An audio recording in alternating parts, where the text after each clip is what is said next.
Hey guys, CryptoDad here again. Thanks for joining me on the Saturday night live stream, live from Michigan, where you can throw out questions and I'll do my best to get them answered. We'll talk about Bitcoin. We'll talk about the news. We're going to talk about some altcoins tonight. I'm going to set up some wallets and move some crypto around for you guys so that you can see things happening right in front of you and maybe pick up some pointers. And as I mentioned in the beginning, I'm going to do my very best to get to your questions and see if we can't troubleshoot your problems here live. So let's get started.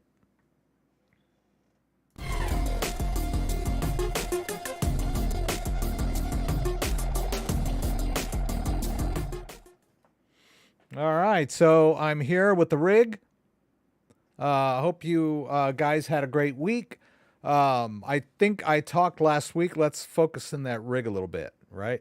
I think we talked a little bit last week about me being bored with my rig, but as fate would have it, a new chip came out, a new platform came out. Now, it's not as high-end as what I'm running, right? I'm running the Threadripper, but they don't have any new Threadrippers at the moment. And even if they did, they're really expensive. So anyway, I've got this new AMD, which I don't think we can focus in on, but I got the, can it focus? Right, the new 7000 series. And I got the high end, right? What are we looking at here? The 7, I can't even, I'm so old. All right, here we go. 7950X, right? And I also got a new motherboard, the ROG Crosshair X670E. Not the motherboard I really wanted, but c'est la vie. The one that I wanted sold out before I was able to get a hold of it. The MSI Godlike. But anyway, and then I ordered some DDR5 RAM. So we're going to build a new rig. I don't know that I'll have it ready next week or not. But anyway, it'll be fun. All right, let's go on over to this window. Hello, everybody. I want to welcome everybody that's here. Once again, thank you for joining me on my live stream. I talk about crypto, but I'm a tech head, so I love building rigs. And somebody's asking me what tax program I use. In the past, I've used cointracker.io. It worked pretty well for me. I'm considering maybe switching to Coinly in the future, but I'm going to go back and forth and evaluate both of them. It's real.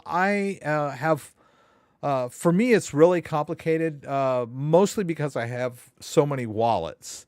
Now, a lot of people may have several exchanges. That's not that hard to link up and connect to a tax software service. But I have so many different wallets and so many different addresses that it's hard for me to get them all accounted for and connected. And tax software has this really annoying habit of telling you that you're missing transactions, because it follows your crypto from purchase to storage to sale, right? So if you don't connect one wallet, that could throw everything off kilter. Although there are ways of getting around that. But anyway, yeah, CoinTracker. So, but before we get too far into answering questions, let me welcome everybody. Scott is here. Thanks for being here again, Scott. Kenneth Wiedner is here. LTC Perosi is here, another repeat viewer. Mr. Miski, GRT What's Suck? How can we smash the like? It didn't even start yet. Well, we're here now. Mustafa Lamb is here again. Kojo Kinglow, thank you for coming. Audrey Say from Mesa, Arizona.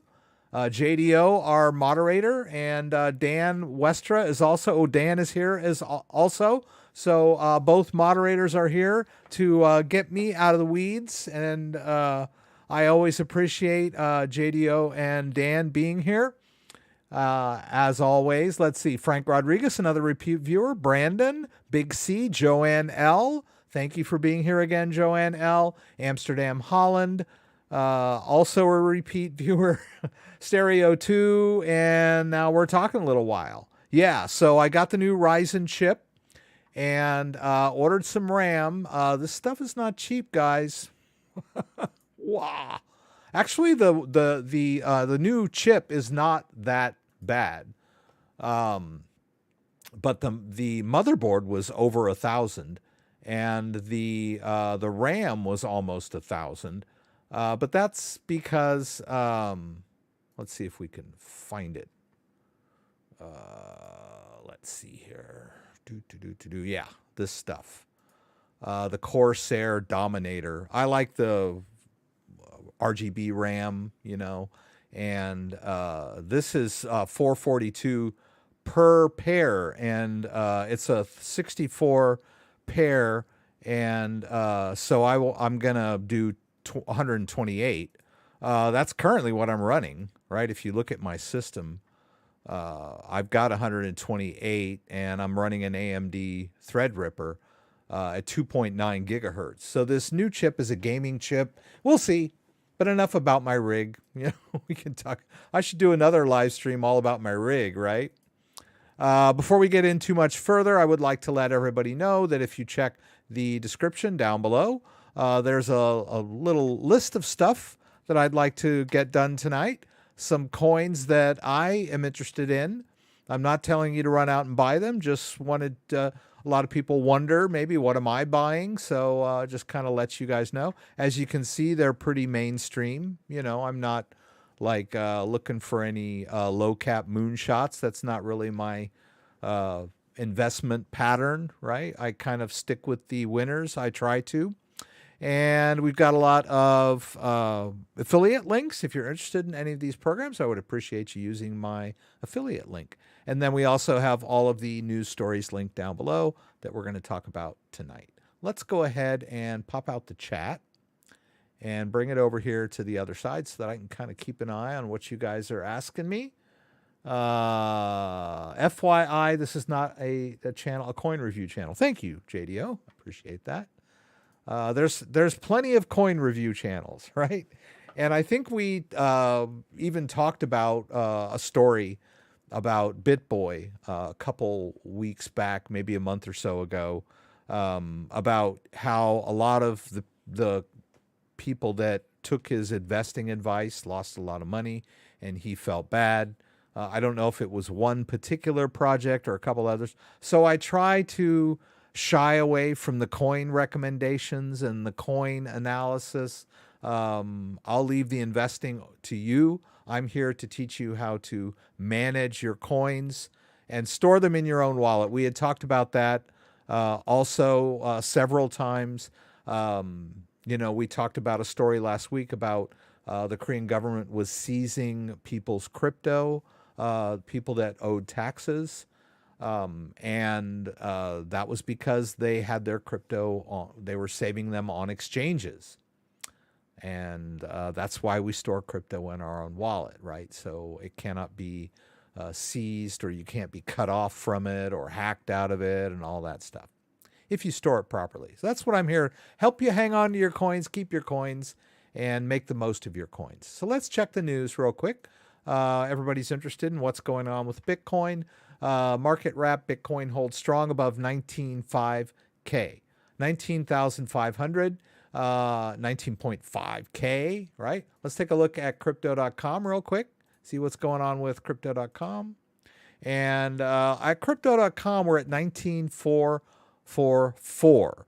And if we look here, there at CoinDesk is showing us the latest price is 19,292.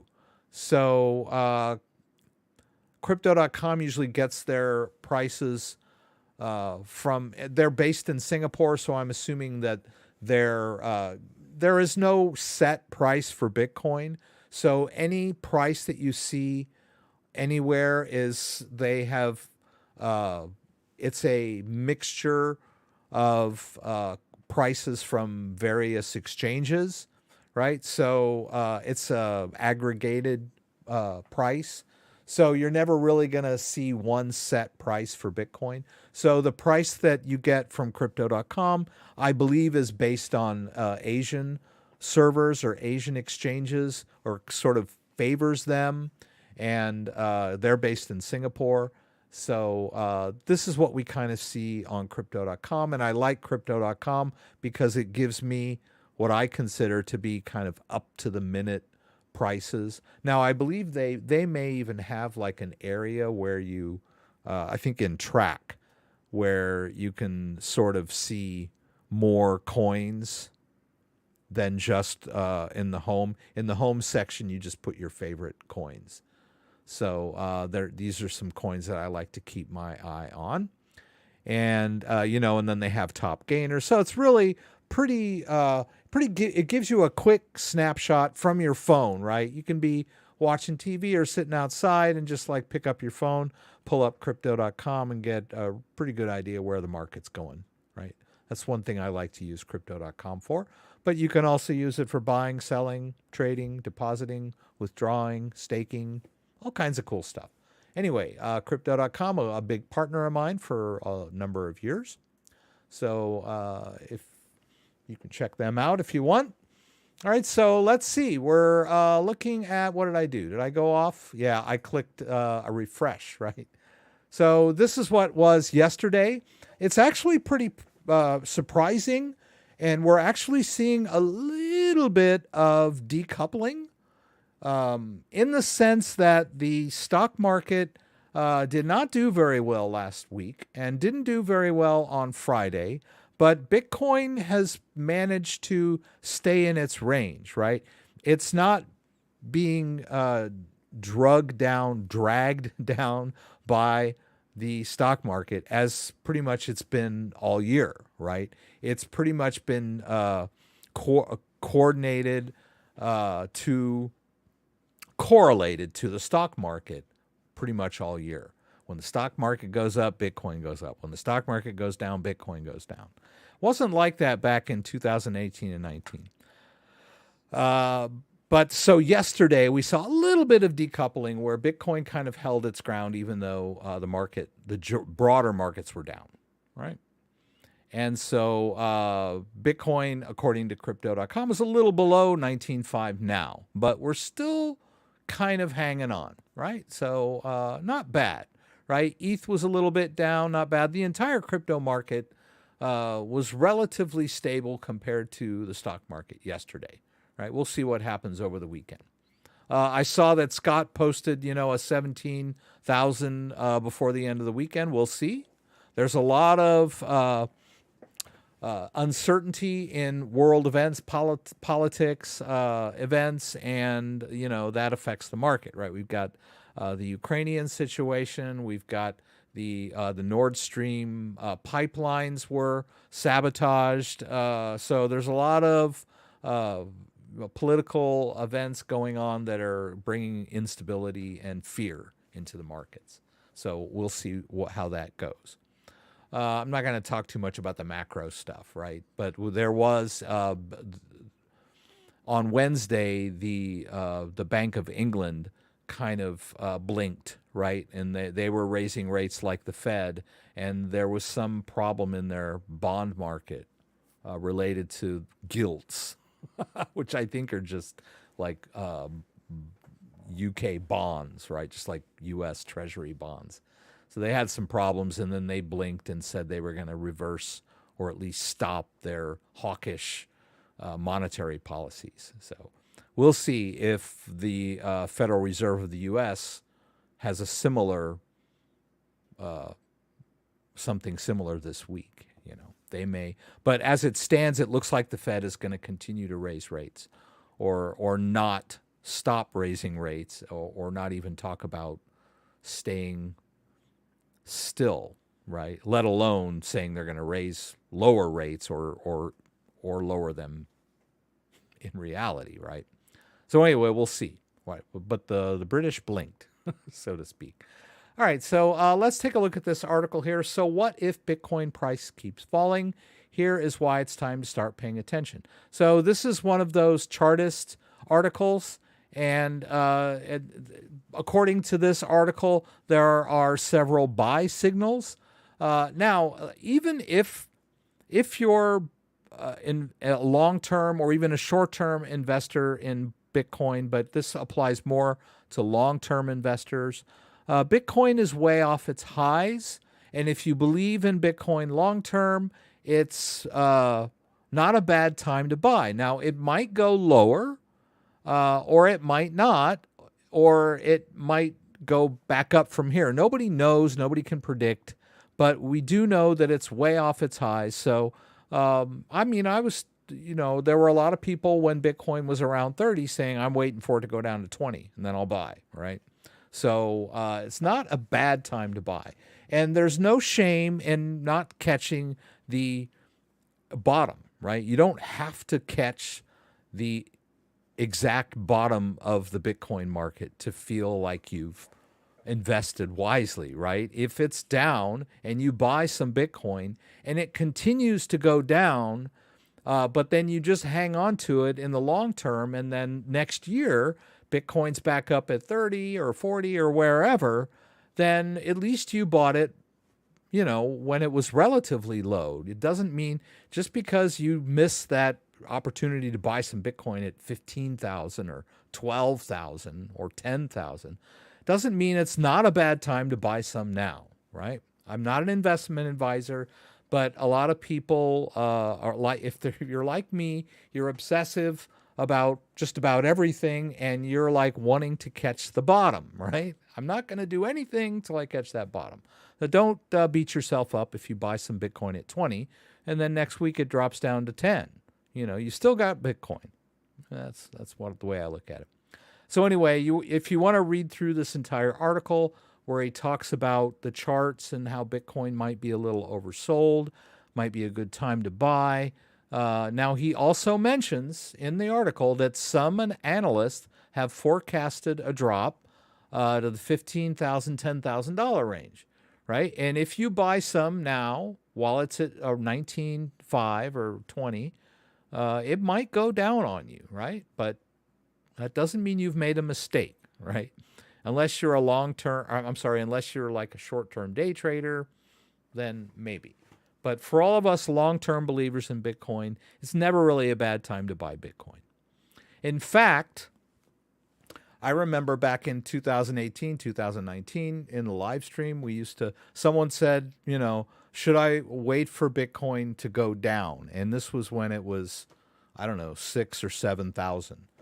And I think the consensus, or my opinion and the people in the live stream, was any Bitcoin that you buy under 10,000 is a bargain, right? And how that has come true, right? Because Bitcoin is still way over 10, right? And I picked up quite a bit of Bitcoin under the 10,000 mark.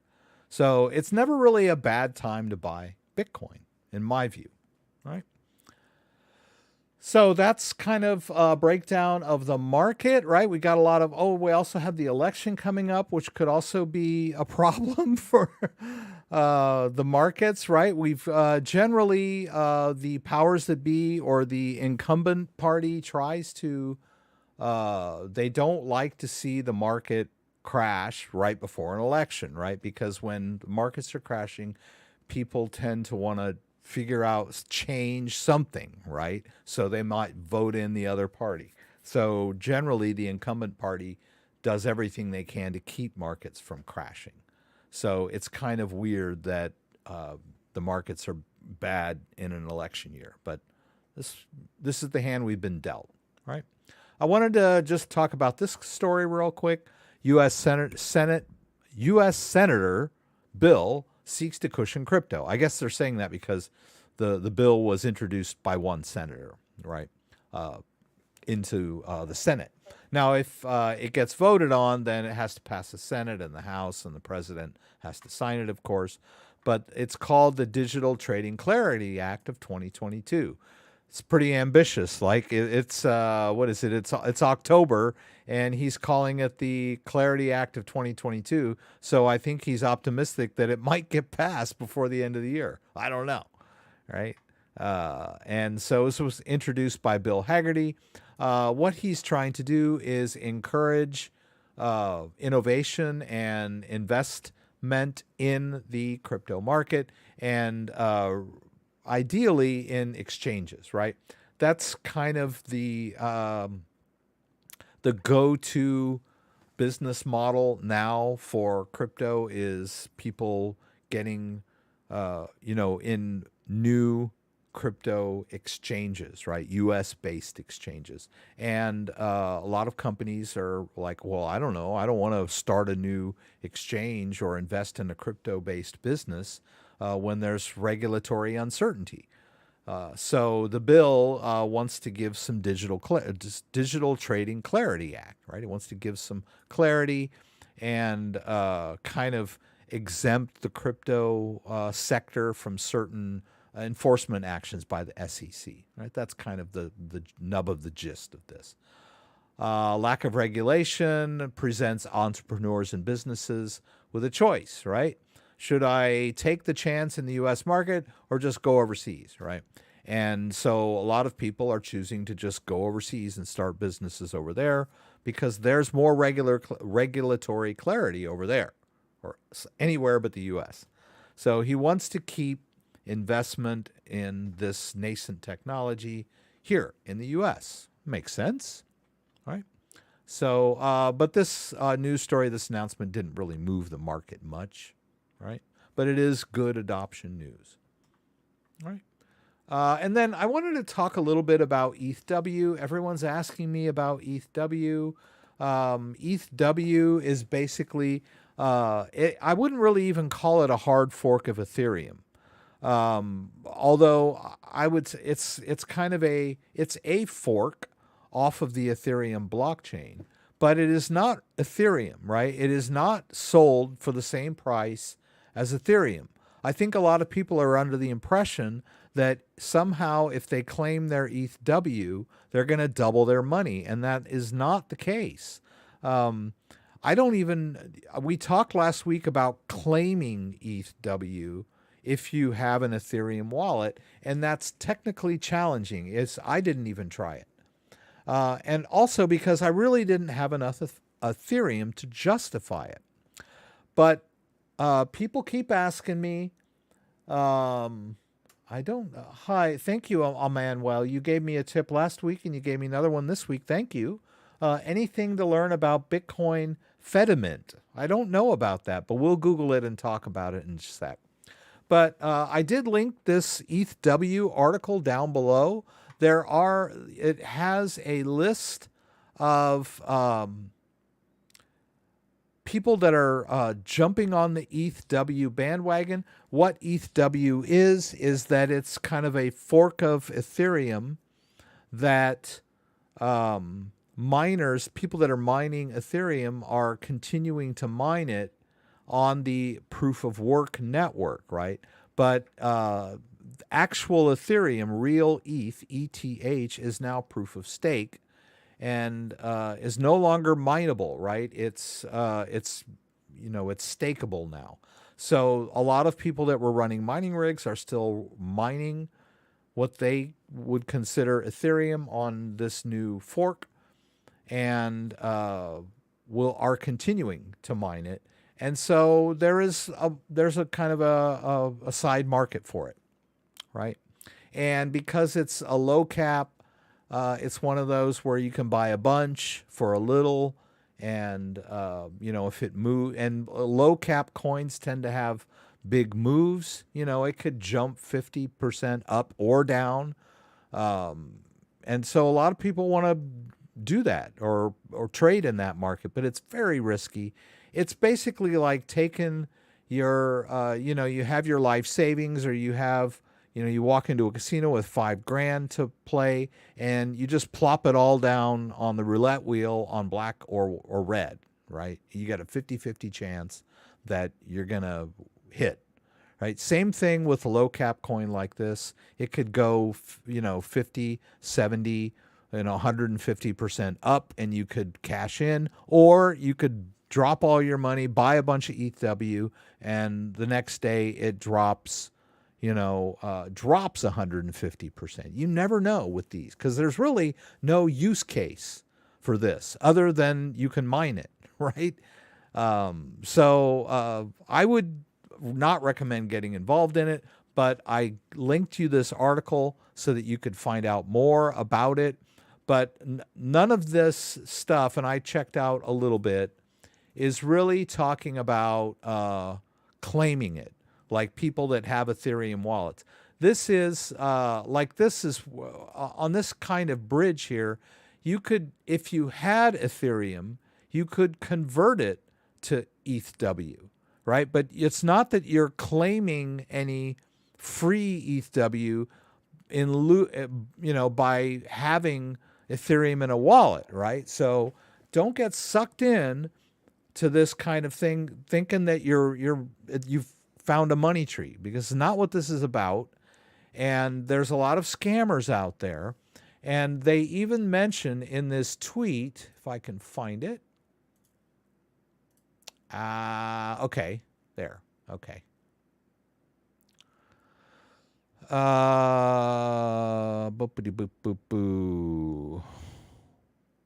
Okay, the list is for your information only. We cannot endorse or verify the legitimacy of the projects listed. So buyer beware. Please guys, don't just jump into stuff like this thinking it's a get-rich-quick scheme. And because there's a lot of hype going around over ETHW ever since the merge. And I'm telling you, it's not what you may think it is, right? But anyway, I linked to this article down below if you want to find out more and go play around with ETHW. If you want to, in this thing here, you could actually buy some with Ethereum or with Tether if you really feel like you need to have ETHW. But I don't think it's even listed on any exchanges. I could be wrong. It would probably, you'd have to trade it on a DeFi exchange, low liquidity and all that stuff. So please, guys, beware. Beware. Okay, so we did that. Okay, I don't know what happened there. I thought I had some other... Anyway, I still got them hidden down here, so we'll check it out. Kenneth asked me about Theta, wrapped Theta. So there's an article that talks about it and gives you some insight into what it's about. There was a Theta upgrade. So we're going to play around with Theta a little bit tonight. And also there is a new app that is kind of works in conjunction with Metamask that I've also linked down below. There's a Portfolio D app for Metamask.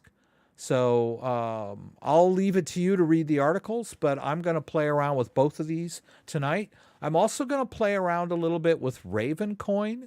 If you look in that article, or I'm not sure where it was in this article, if that's it, they mention Ravencoin because they talk about, well, what is this? And they say ETHW is, here. Ethereum Proof of Work, or ETHW, went live as an independent initiative by Ethereum miners who decided not to move their hash rate over to other ETH hash coins like Ethereum Classic and Ravencoin, right? So Ethereum Classic and Ravencoin are both proof of work coins that an Ethereum miner could conceivably mine instead of Ethereum, right? Because Ethereum is no longer mineable. But I wouldn't really recommend Ethereum Classic because it really doesn't have a lot of development activity around it. It exists, but you don't see a lot of ERC20 tokens running on Ethereum Classic, right? But Ravencoin is not a bad alternative. It's a proof of work coin, has its own ecosystem and use case. It's been around a while, so I'm going to play around a little bit with it tonight, right? We'll see what happens. I'm going to jump over here and look here and see if there's any questions. Let me use this one, right? This one. So when I'm facing this monitor, This secondary camera seems to be a little better, right? Yeah. All right. All right, so I just want to go back up and hello, everybody. I greeted everybody. I have my coins in Ledger. Until now, I do not have any how, where, and why. Not questions for your information, mate. Don't understand that. Please take my message kindly and don't feel your aggressive, kind request. Feed your aggressive, kind request. How to how and where to why, not question. Okay, so I guess you're saying you don't need my help or you don't have any questions, but that's fine. There's no judgment here. Like I said, I'm not here to tell you which coins to buy. I'm just here to help out people that have questions. Hi, hope everything is doing well. Just wondering if anyone stores Tornado Cash, Torn on their ledger. Can't say that I do. I'm not familiar with Tornado Cash. If it's, we talked a lot about the Tornado Cash mixer for Ethereum was banned in the US. It's actually illegal in the US, conceivably, that you could be charged with a crime. Most likely you won't be, but it's a little dicey. I wouldn't really want to talk about it on the live stream. I've never heard of Tornado Cash, how it works. Let's see. Good seeing you again. Wondering if you could help me get my XDC coins on Ledger. XDC is not supported on the Ledger. They tell you it is, but it is not yet. Right? When they add Ledger support, I will talk about how you get XDC on a Ledger. But right now, they don't support it. So if we go over here to XDC, and we go to their wallet, and you go here to Access Wallet, and you choose Hardware, it says Ledger, choose Hardware. Huh. Access by hardware. Was it going to let me do this? I don't know. Let's see. Oh, coming soon, Ledger wallet support, right? So they do not support it right now. Not yet. That's all I can say about XDC and Ledger. A lot of people have asked me about it. I tend to stick with coins that I can store in my own wallet. And it needs to be a Ledger-based wallet, which basically means the private keys of the wallet are stored on the Ledger. Now, easy peasy, if you want to use Ledger Live, there's a whole bunch of coins that are supported in Ledger Live, and it's like a no-brainer. But there are also coins that are out there that are supported by the Ledger device, but not in Ledger Live, and so you would have to use third party. So XDC is not supported in Ledger Live, and it is not. They do have a wallet, a third party wallet, but they do not have support for Ledger yet. I keep checking, but not yet. So there's not much we can do with that. Let's see. Oh, I think one of the. I think someone in the live stream already said that. So a little behind the times, right? You only need to add an RPC to your Metamask. All your ERC20s are copied there. RPC. Oh, I think you're talking about another network, right? Decent supports XDC, which is where I hold mine. I've heard of Decent. I believe that's a wallet.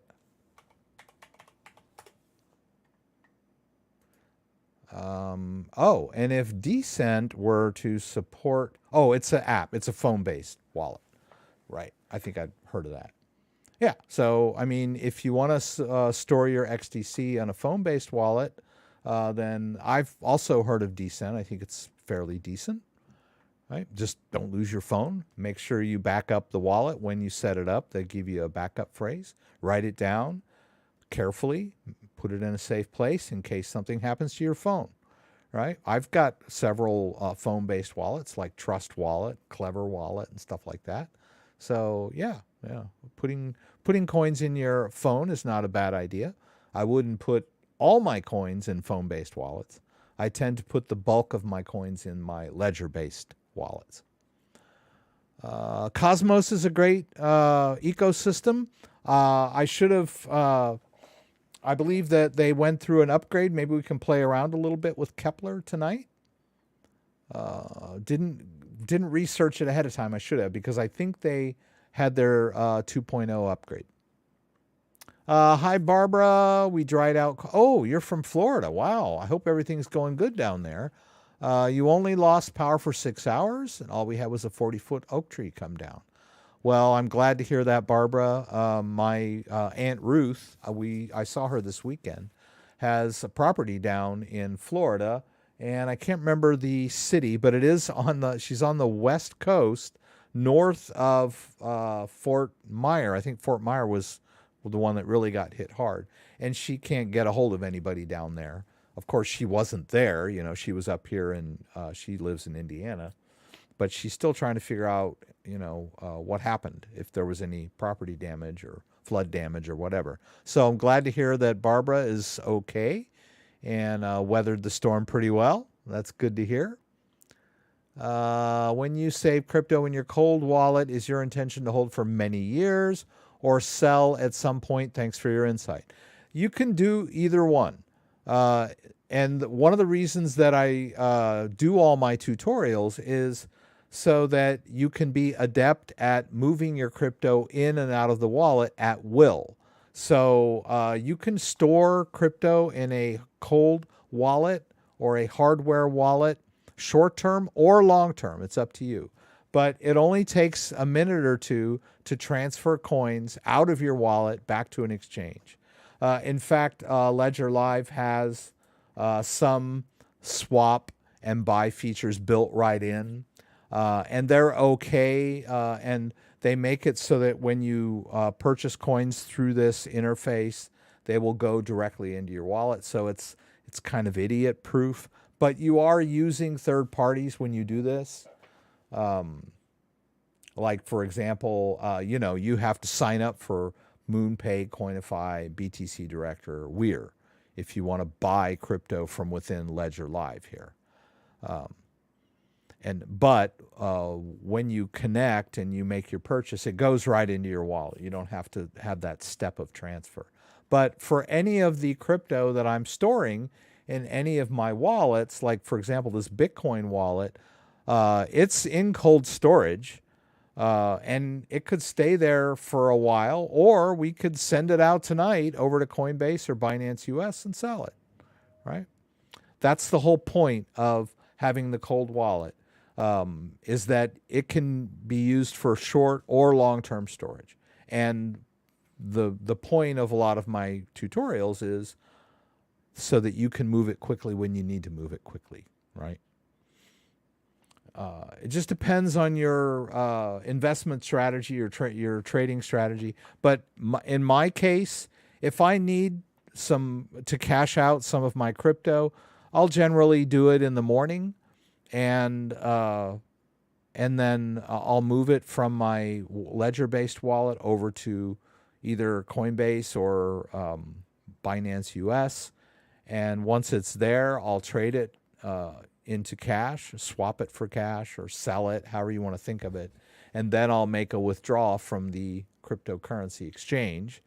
And it usually will hit my bank before the end of the day, right? As long as I do my transfers and trades fairly early, like 9:30 or 10:30 my time. I'm Eastern Standard Time.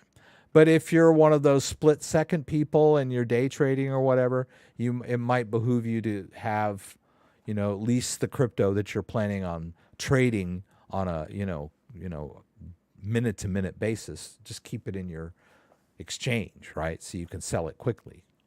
But in my case, I'm patient enough for, sometimes it takes like half an hour or an hour for it to transfer. But I'm fine with that, The world is not collapsing, Most days the crypto market is relatively stable, right? So it's not like that hour is going to make a difference between, Bitcoin being at 20,000 and Bitcoin being at 10,000, right? Bitcoin's not going to drop 50% in an hour, right? So that's why I, am fine with just keeping it in my hardware wallet. And if I need to sell it, then I have to go through the transfer and trade process, which could be anywhere from 10 minutes to an hour, or maybe longer. It depends. Sometimes Bitcoin takes a while to actually confirm on the exchange. But in general, it's not that big of a deal. If you're a trader or you just want to liquidate, then you can just wake up in the morning with it in your wallet, and then by the end of the day, it's cash in your bank. All right. It does after it's cash, you're safe from volatility. And when you make a cash withdrawal from Coinbase or Binance US, that takes several hours, but it's money. It's not going anywhere once it's turned into cash. Someone has created a Facebook account in my name. I've been someone posting Reddit that you scam them in Facebook. Wanted to check before I report the Facebook. Report it. I deleted my Facebook account in 2017 and I never looked back. Do not like Facebook. And there's all kinds of imposters in the YouTube comments. I will never contact you directly in YouTube comments. I will never tell you to WhatsApp me or Telegram me or text me or anything like. So any of those comments where you see someone that has my picture and my handle, CryptoDad, and says, hit me up, here's my WhatsApp. That's not me. I would hope that, we're all adults here and we know that that's not me, right? They're just imposters, right? I would hope, right? Anyway. Okay. Metamask is asking me for a seed phrase to set up another network. No, they should not be asking you for a seed phrase. No.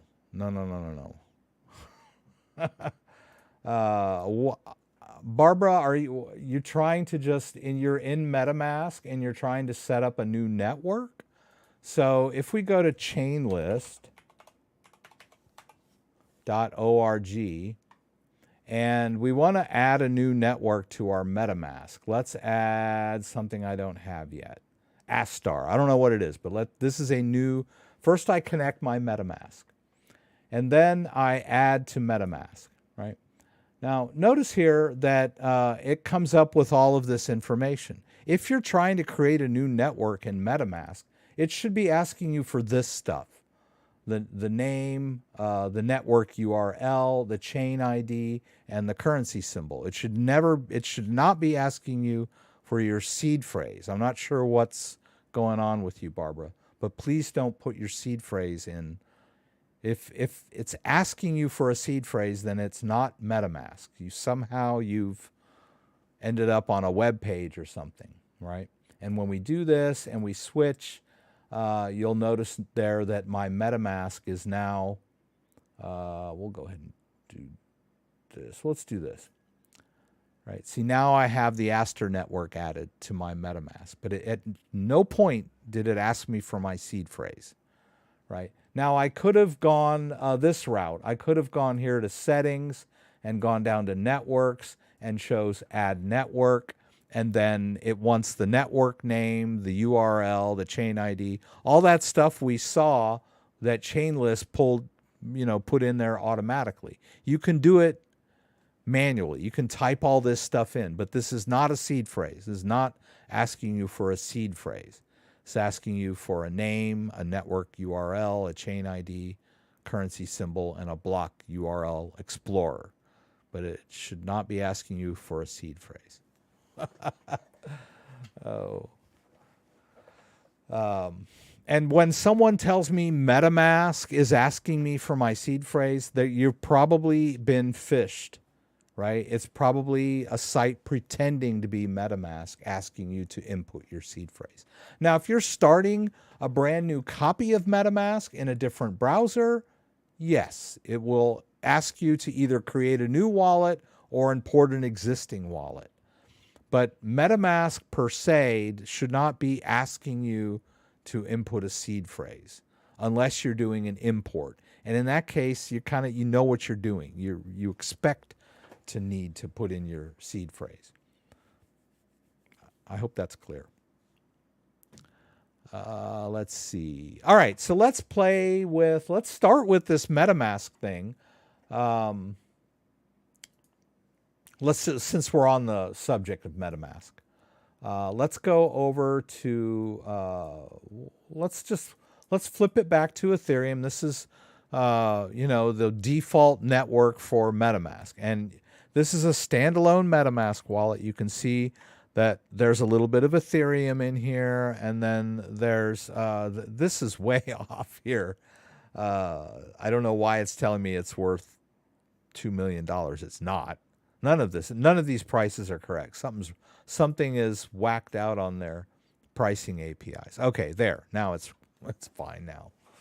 That was kind of fun, wasn't it? But basically, this wallet is the same wallet that I have over here, I think. Let's just quickly move back here. This is... oh no, I'm sorry. This. I'm sorry. Standalone wallet. Pardon me. Anyway, so I have some assets in here. Now I have some assets on the Ethereum network, and then I also have some assets in the Binance Smart Chain network. Right? Same wallet, different network, and then there's some assets in here. It's not a whole lot of BNB. There's a little bit of BNB. Right? But this new protocol that they have, if I can find it here. Let's go, oh, doggone it. Oh, here. All right. Let's put this article over in the other browser. So from what I understand, you can use this to track the entire portfolio across networks, right? So, okay, so I have some BNB here. Actually, it's not really giving me any prices on my BNB assets. And let's see, I've got some Ethereum assets, but I would like to see them all in one interface and to give me the total value of all the coins that I have in here. And I think it will allow you to add multiple accounts. So let's play around with it a little bit. Let's see what happens when we do this. So we'll click here. All right, this is their portfolio, and we'll go ahead and connect our MetaMask. And we'll just connect that one account, right? It's not a whole bunch in there. We'll go ahead and connect. All right, not bad. So, and it's... as you can see, it's like it's kind of combing the wallet for tokens on the different networks. See, it knows, okay, I see you've got the Ethereum network set up. I see you've got the Optimism. I see you've got the BNB Smart Chain network set up. I see value there. I see you have Polygon set up. There's value in there. You got the Phantom set up. There's a little bit in there. And then I see you've got Avalanche set up. So it has taken all of those networks and pulled out not only the coin, the amount, and the value of each coin. I think that's pretty darn cool. Oh, okay, Barbara. I think we had talked about this before. You set up your MetaMask. You had a bunch of networks set up.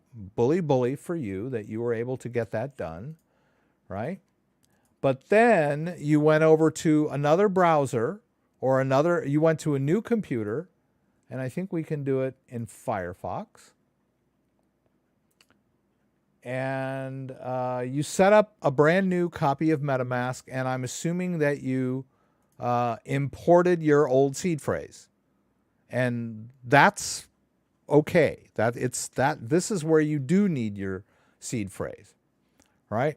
But let's go ahead. Unfortunately, I can't create a Ledger wallet here. Unfortunately.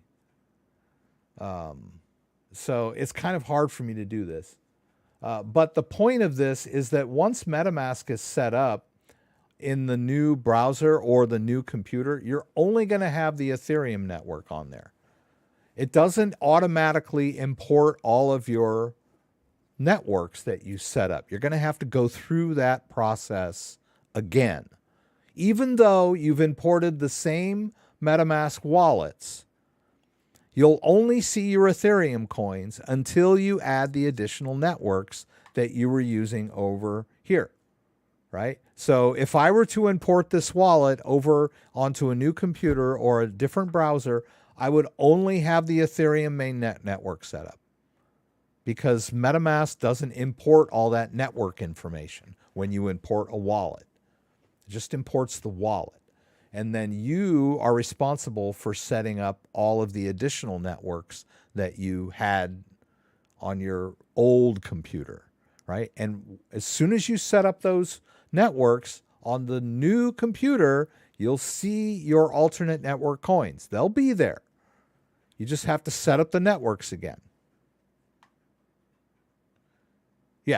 Yeah. I think we talked about this last week. But I'm not gonna scold you because you went through a hurricane, Barbara. So, but I'm the same way. Sometimes I have to hear it a couple of times before it clicks in my head, and I'm like, oh, now I see what you like. You know, my wife will say stuff to me, and then like the next day, I was like, I'll say something, and she goes, I just told you yesterday that, you know, we had parent-teacher conferences next week. And I was like, oh yeah, you said it, but it didn't, like, you know. So yeah, I'm the same way. Yeah, I have to hear something a couple of times before it sinks in. Okay, so that's pretty cool. I mean, if you're a diehard MetaMask user like I am, I think this is pretty cool. Now, they say it's like a beta version, but all I did was connect my MetaMask wallet. Now, I'm wondering, I think it mentioned that I could add another account. Now, that's kind of cool. So I can do this. I can say add another account, connect MetaMask, and this time maybe add a different account. This one's already been added, so let's say, how about we add that Ledger account, right? This one, Ledger 2, we'll do that. Oops. Right, so now we're connecting it to that Ledger-based account.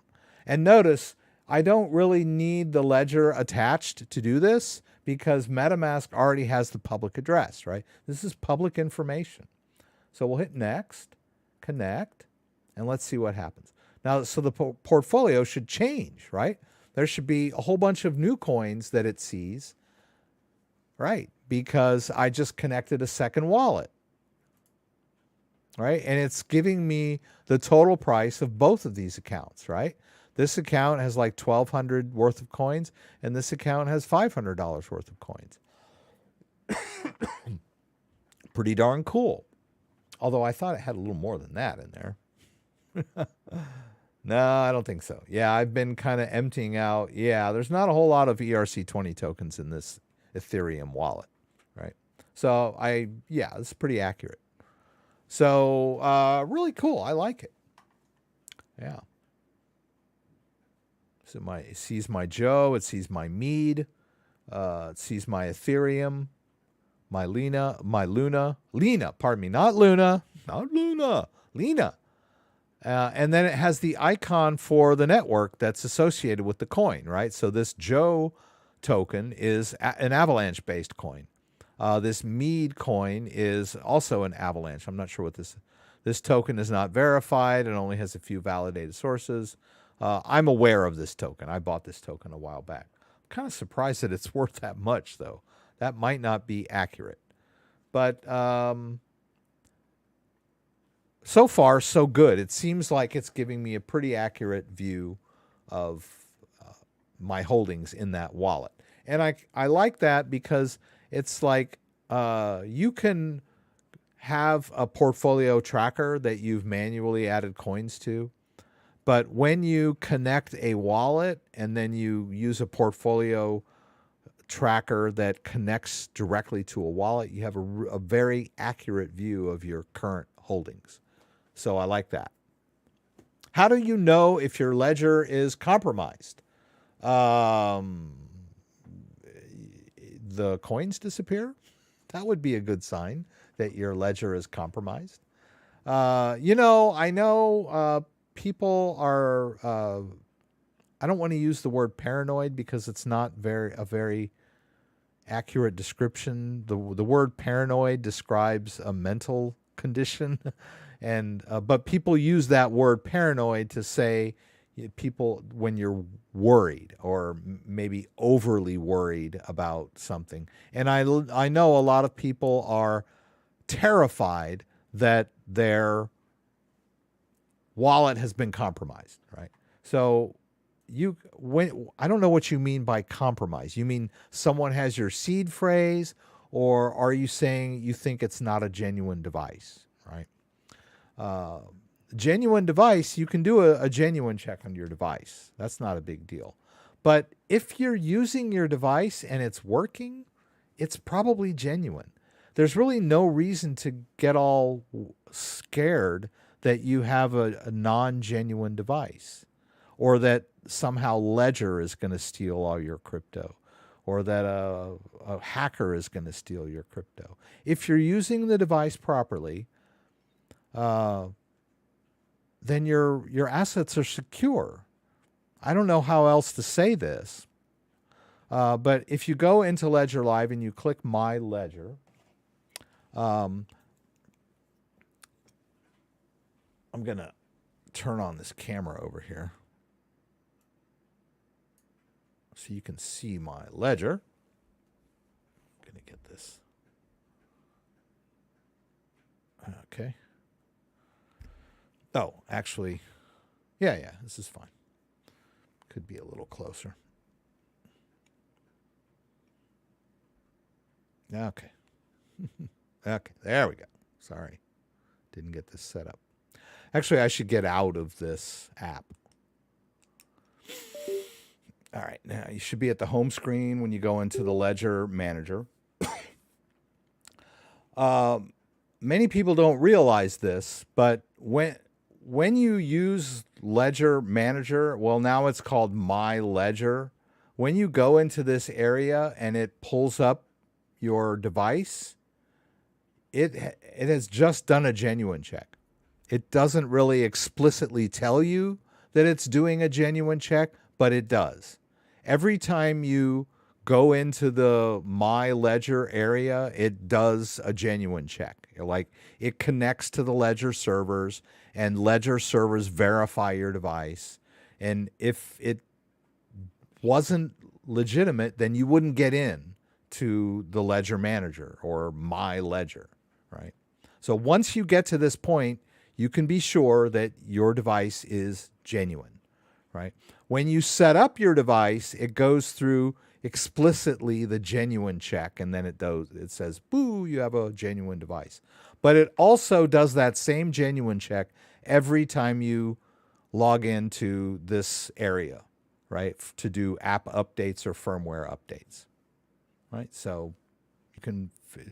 And if you're saying, how do I know that my device is compromised, or if my device has been compromised? If you've typed in your seed phrase at some point into your computer or given it to someone in an email or a chat window, you can probably assume that you have been compromised, right? Don't give out your backup phrase. And also, if you've given out your backup phrase, you'll probably go into your accounts and notice that they're empty and that the stuff has been transferred out. But you don't want to get to that point, right? So also I was gonna go ahead, and since we're done with the MetaMask for now, I'm gonna connect my Ledger Nano S Plus, because I understand that there's a firmware update. Right, so if I can just disconnect my device, right, and I have my Ledger Nano S Plus. Is this it? Yes, because it has the new logo on there, right? So this is my Ledger Nano S Plus. Yeah, we'll go ahead and connect this guy. And it's cool because it's got a USB-C connector, the same as the Ledger Nano X. I'm going to go ahead and enter my PIN.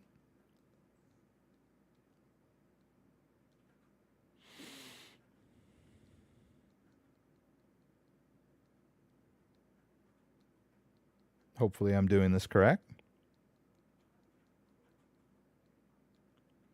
All right, so you can manage more than one device in Ledger Live, right? If you look at this Ethereum account here, right? And I do a receive. Watch the, it tells me to open the Ethereum app. And it shows me the Ethereum address on my, well, or did it? I don't know. Oh my God. Okay. Maybe I have the wrong device attached. I thought this was the right one. I'm not going to sweat it, but okay. Oh, yeah. I know what happened. Yeah, I did a video, a mirror image video, and restored this as a mirror image of my Ledger Nano X, right? So if we go to, say, this Litecoin and do a receive, it will open the Litecoin app. And it works, right? This device is synced to my Ledger Nano X. So all of the accounts that I have in here that are associated with my Ledger Nano X are now synced up to the Ledger Nano S Plus. I'm going to have to go do a restore to get it back the way it was when it was synced up to my older Ledger Nano S. But that's beside the point. Really, the main reason I wanted to connect this device and go in here is that I saw on the Ledger website that there is a firmware update for this device.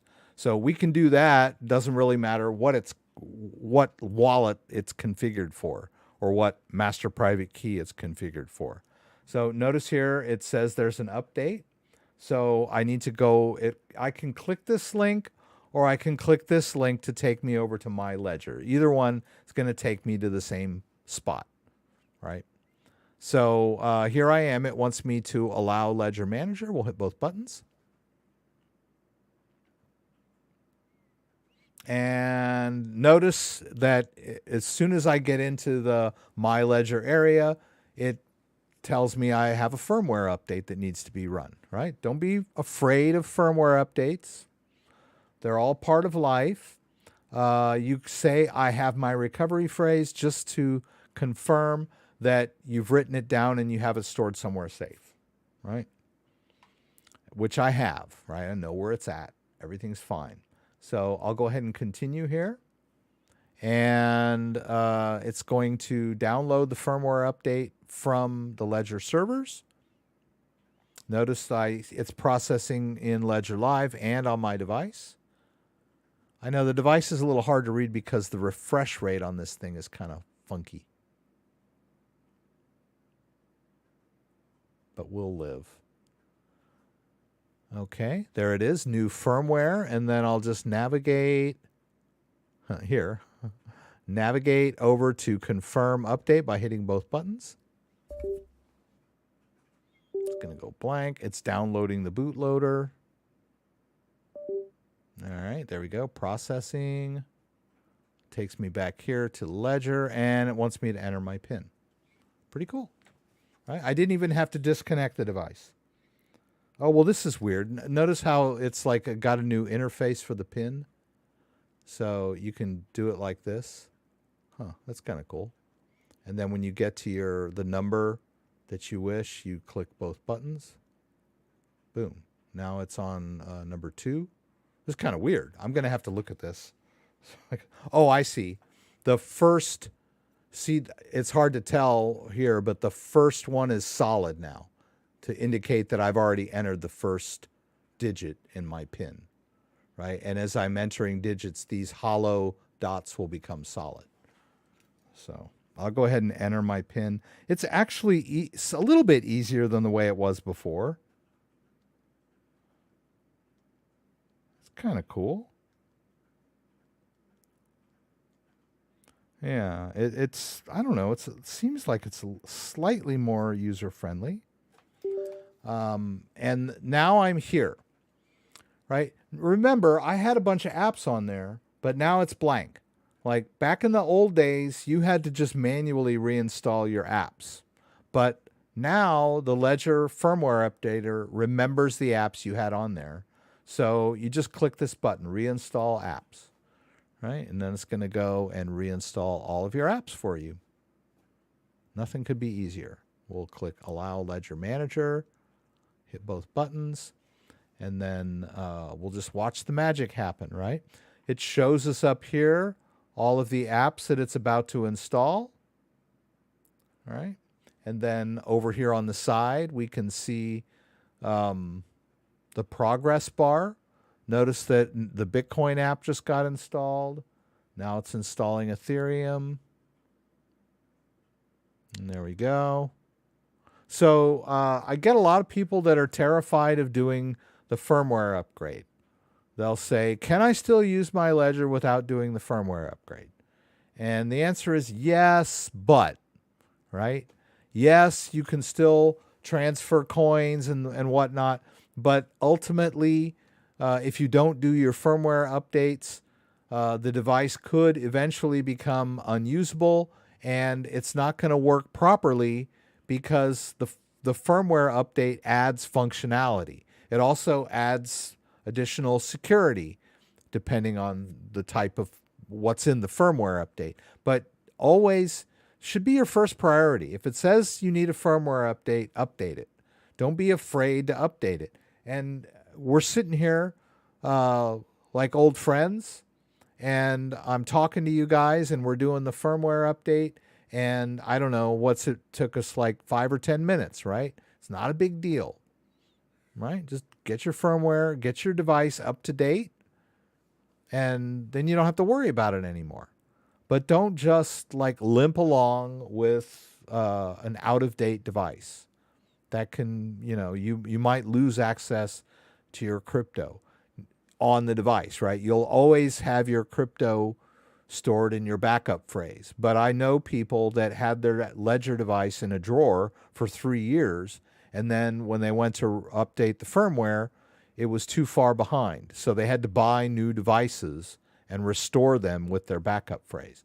They didn't lose their crypto, but the device became unusable and they had to buy a new device. So you will avoid all that by keeping your firmware up to date. You won't have to worry about it. All right, there we go. We got everything back up to date. Firmware is good. We can go over to our accounts, check our Bitcoin, make sure we can do a receive to verify. It wants me to open the Bitcoin app. We'll hit both buttons. It's going to check my device, make sure it matches the account, and it's going to show me the Bitcoin address. So we're good. Everything's good. I mean, that should be enough to convince you that it was successfully updated and everything's good. But if you're meticulous, you could go down every single account and do a verification just to make sure. You go to your Cosmos, do a receive, and it says open the Cosmos app, right? And then it'll show me the address of the Cosmos, right? Please review, right? There's the address. But really, I mean, once you get one, it's pretty much the rest of them are going to be there too, right? It's just logic. So you're good, right? I wanted to run that firmware update just to show you how easy it is and how hassle-free it is, and it's nothing to be afraid of, right? Just get it done. All right, let's see what's questions. People are asking questions. Thanks for all the information. 1.5 years I've been watching you. No problem, display case. Thank you. Thanks for that link Dan. I should have put that on there. Although I do have the article about the MetaMask portfolio linked down in the news stories. So if you're curious about that, I did link this article in the description.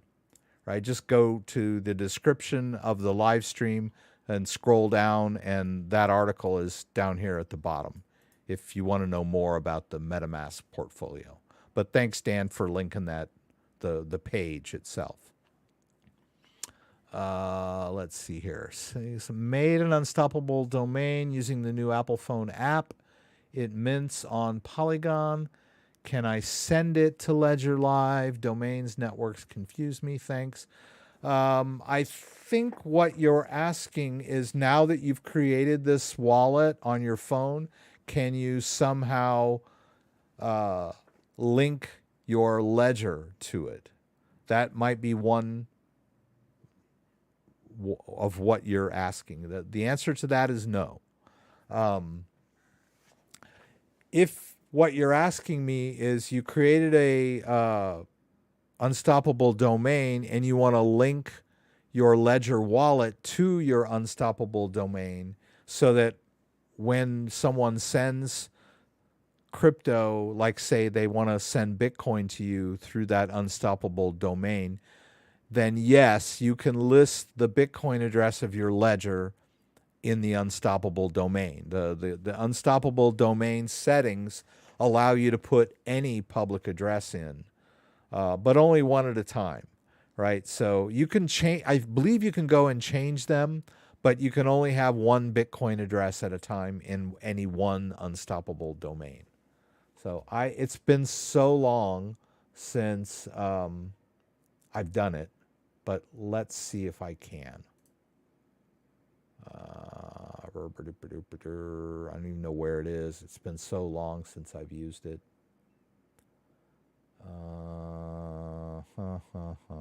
Maybe I'll just type it in. Bull domain. Okay. Log in. Let's see if that's. How do I do this? Was it connect wallet? God, it's been so long since I've done this. Let's see. I think it's. Oh, yeah. I think it's this wallet. Let's see. Why is it asking me to subscribe? Can you just. Okay. Let's try this. Let's try to connect it. Okay. We're going to use Metamask. Okay. We're going to link it to this guy. Okay. Hopefully this will work. Okay. All right. And then, yeah, they've changed this. So if you go to account settings, these are the wallets, right? I thought I had a Bitcoin address in here. Maybe I don't. But I may be in the wrong place. I think it's addresses. Yeah, it's been so long since I've used this, but I thought that you could set up wallets. No, that's not what I'm trying to do. There was an area where you could put in your integrations. There was a place where you could list your wallet addresses associated with your domain, so that if someone sent you something to the CryptoDad.net, it would, from their Bitcoin wallet, it would work. Let's try that. Okay. Here. Okay. The CryptoDad.crypto. Okay. Manage. Boom. There it is. That's it. So notice that I can put any Bitcoin address here. And so this is the Bitcoin address of one of my Ledger wallets. I'm not sure which one. But if someone, if you go into a wallet that supports, let's try, trust. I don't have any Bitcoin in here at the moment. Let me see if I have one that's got any Ethereum. Okay, there's a little bit of Ethereum in here. So if I say send to, and what's it called? The CryptoDad.crypto, right? The CryptoDad.crypto. See, I get that little check mark, which means that if I send this Ethereum, it's going to go to this address, right? And this address, I'm not sure. I think it's an old Ethereum wallet I've had. Like I said, it's been like a couple years since I've even used this. But that's the idea, right? And any of these addresses could be a wallet in my... I could take this wallet, right, and get the address and go back over here. Are we over? Oh, we're over here. I could change the address. I believe it's kind of weird how it works. I could change the address to a different Bitcoin address, but I believe when you do that, it charges you Ethereum fees. And when I first set all this up, Ethereum fees were really high, and it was like really a pain to update settings in your domain. I don't know how we got off on that, but does the wallet need to be set up already?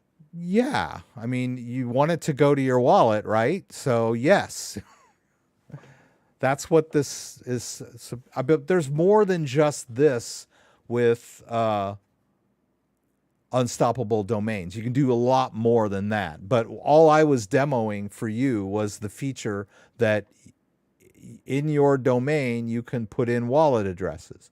And so yeah, you would want it to go to you, right? So you would want a wallet that you have set up, and the address would be put in here so that when someone sends you crypto to your domain address, it will go into your wallet. That's the idea. So yes, you would want your wallet set up, right? So you can get your crypto. That's clear.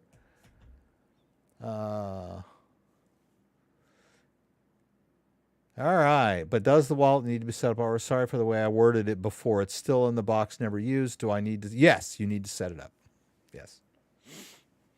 Yeah, go ahead and run through the ledger setup, get your wallet set up so that you'll have the appropriate addresses to drop into these settings over here. If we look at... All right, but does the wallet need to be set up? Or sorry for the way I worded it before. It's still in the box, never used. I need to do a new ledger setup video. Yes.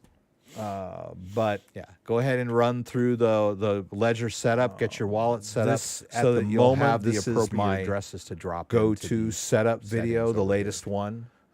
So if you haven't set up your ledger yet, I would suggest this video. All right, but does the wallet need to be set up? Or sorry for the way I worded it before. It's still in the box. I need to do a new ledger setup video.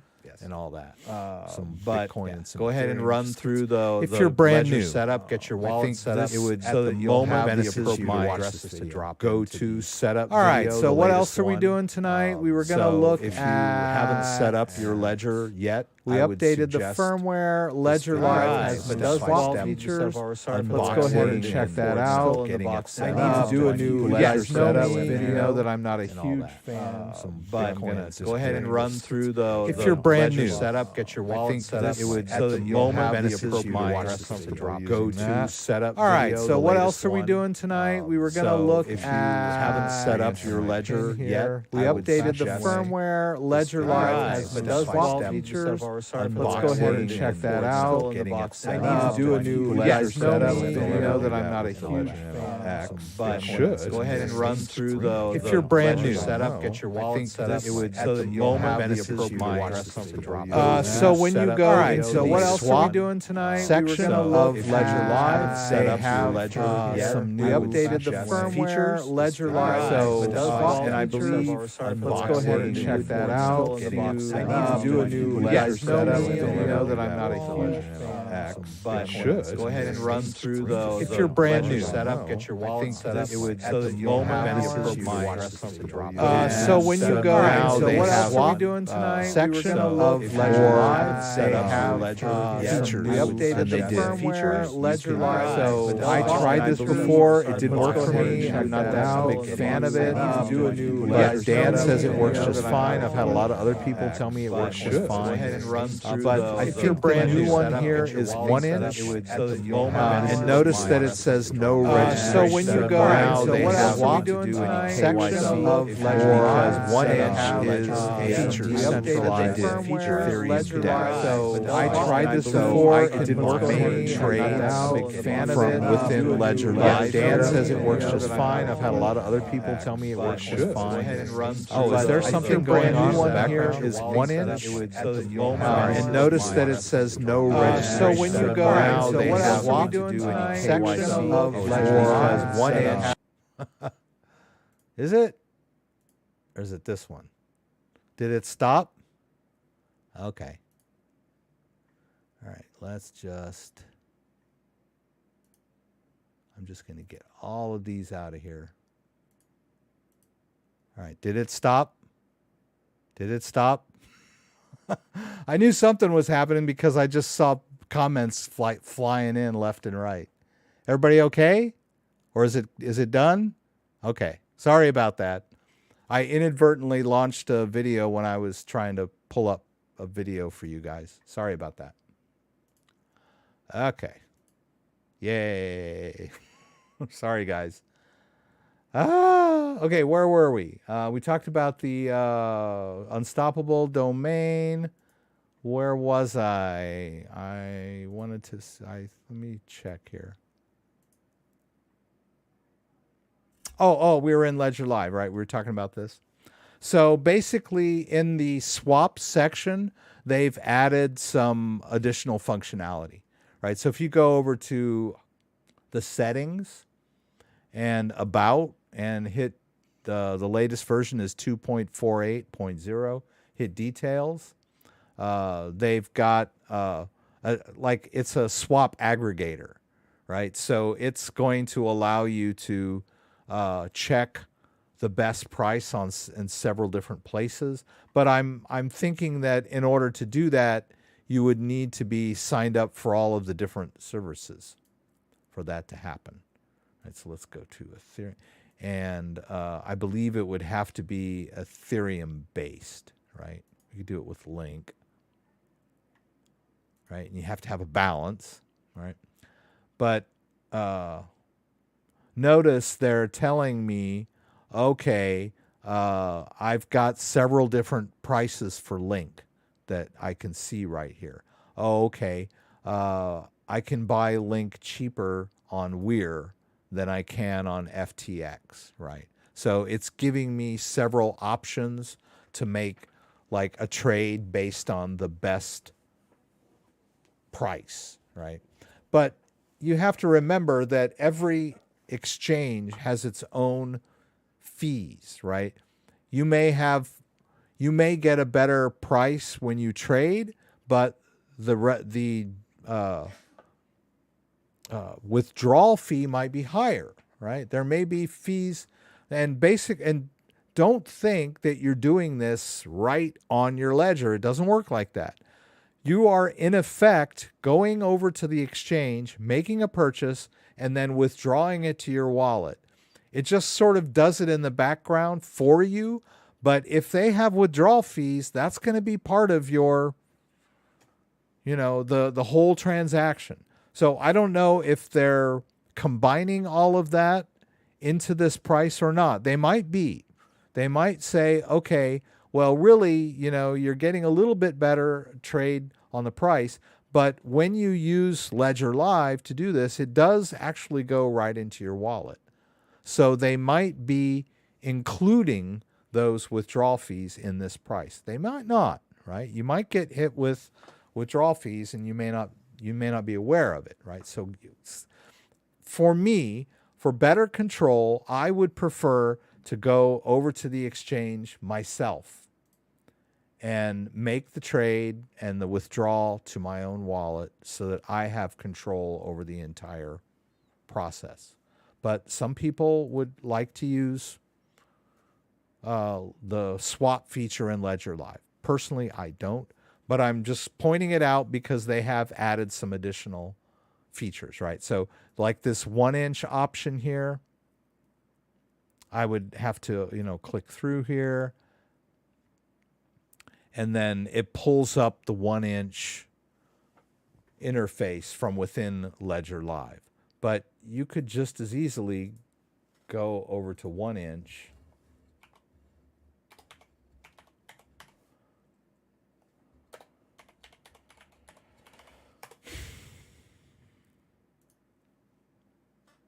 right in your browser and connect your Metamask wallet.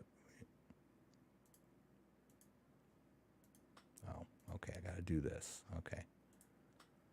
Right. And then I would connect my Ledger-based Metamask wallet like that.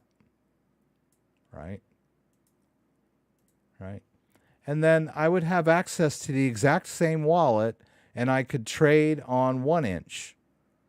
Right? I would prefer to do it this way, but you can sort of do the same thing from within Ledger Live in their little 1-inch applet thing, right? I prefer to go straight to the source. But I think the main thing to take away from this new swap is that this whole idea of being able to see different prices. I don't know if this is going to work. No, I don't have enough sushi to do that. Let's try that. Yeah.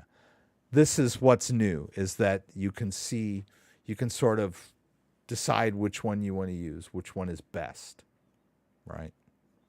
But to me, maybe. Okay. Let's see. So that is the new version of Ledger Live. As you guys noticed, I am using version 2.48.0.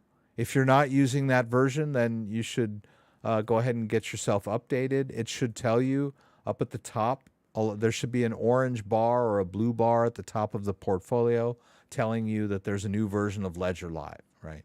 And you can download it, and you'll get, the updated swap stuff, right? And if you have a Ledger Nano S Plus, then you should connect to My Ledger and update your firmware, right? Because there's a new firmware release for Ledger Nano S Plus.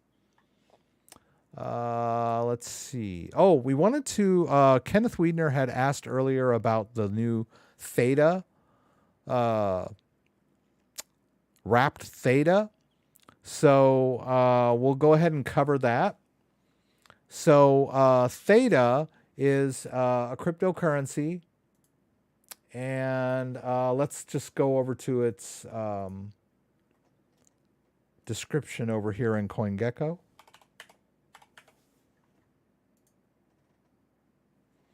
So the Theta network, let's see, we're at rank 50. Theta's a little down today, but not by much. And they have just completed a new upgrade, right? So if we go over to their website, you can learn more about Theta and all that stuff. But they have a wallet, right? If you click wallet here, you can use, I like the web wallet. The reason I like the web wallet is because I can connect to my Ledger device. So I'm going to walk you through that. So we'll just click web wallet. You saw me on this page, right? I'm going to unlock my wallet, but instead of creating a brand new wallet or using a mnemonic or a key store or typing in a private key here, I'm going to use my Ledger device. Now, in order to use the Theta wallet, you need to have your Ledger device connected, and you need to be in the Ethereum app. Oh, let me get out of this.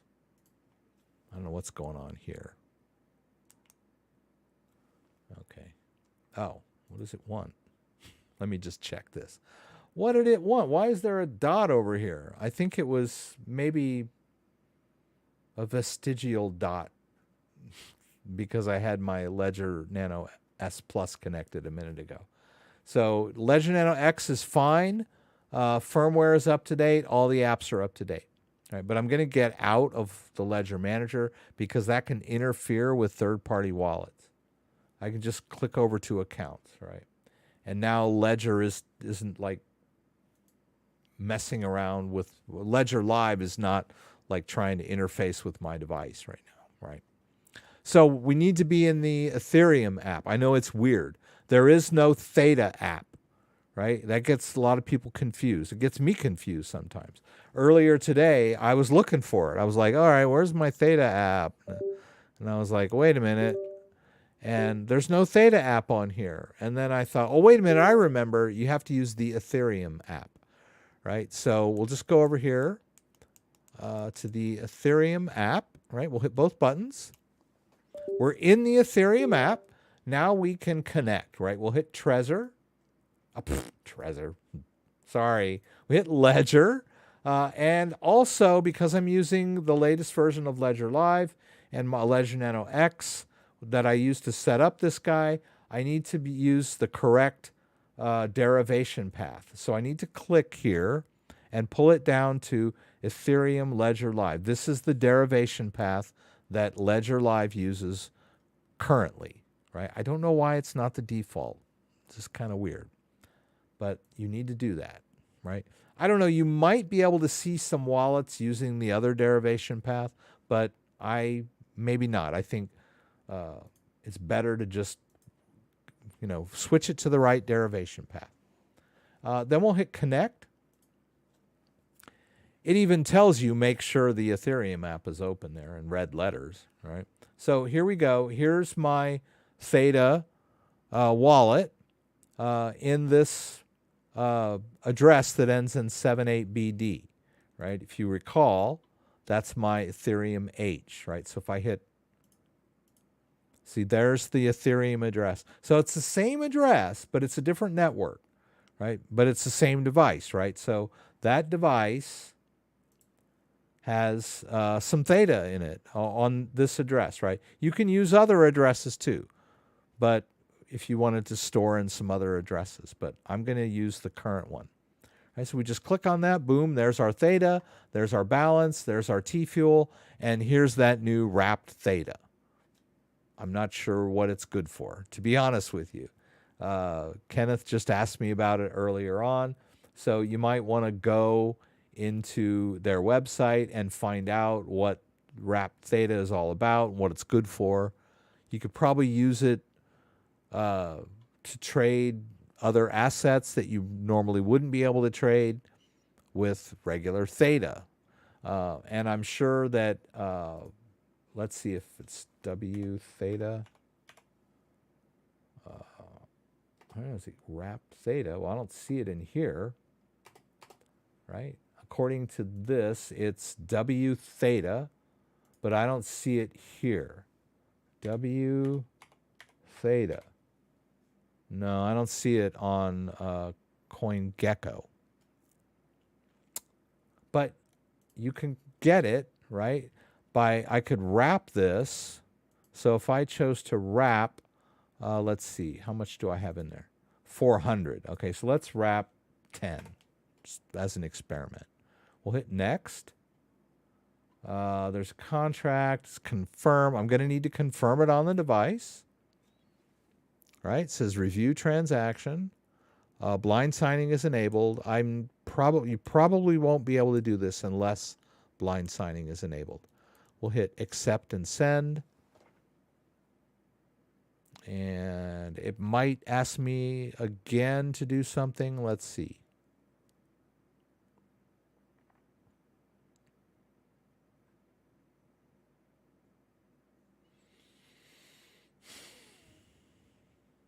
Okay.